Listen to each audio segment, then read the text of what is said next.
Amici YouTube, ritrovati sul canale Riparo Fare Te. Oggi non ci occuperemo di riparazioni, ma di un piccolo tutorial utile per chi possiede una Citroen C3.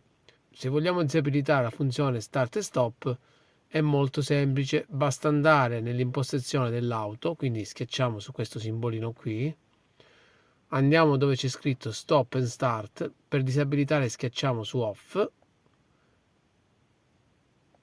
ecco qui, per abilitarlo schiacciamo su On.